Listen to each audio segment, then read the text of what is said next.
civic standing and engagement.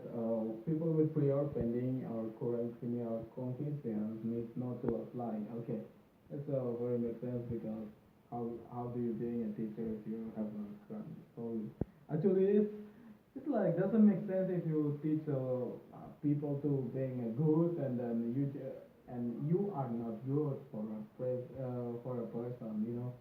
So it does very make sense to don't have a crime history in your in your story.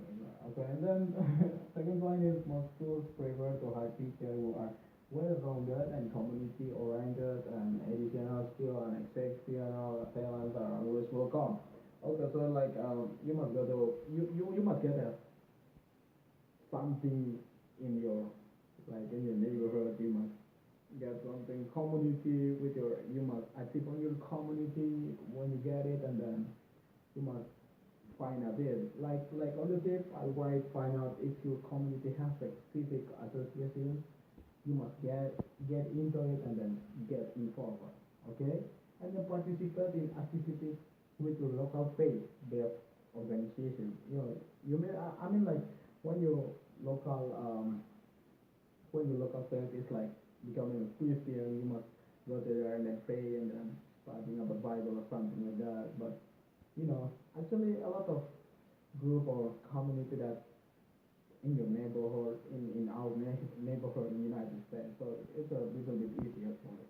Okay, and then I will talk about career requirements. So degree level, you must get a bachelor degree.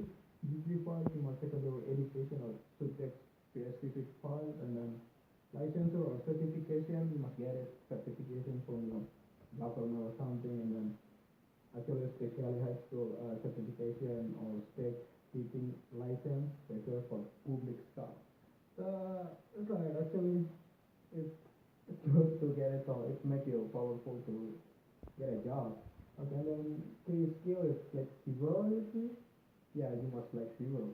If you're not, you cannot you can fail. I mean, so patience. Yeah, of course, you must patience to your student because not a lot of students just hearing to you and then just going to class and then back to home. Not like that because every person has a different, different personality.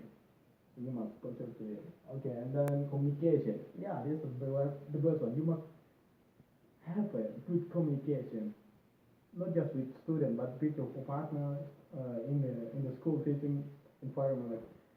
Like, yeah, you must get a good communication and the computer skill. Of course, you must know how to use it, and then you can make it better for you to get the job. Okay, and then basic technical skill, management, coaching, development techniques.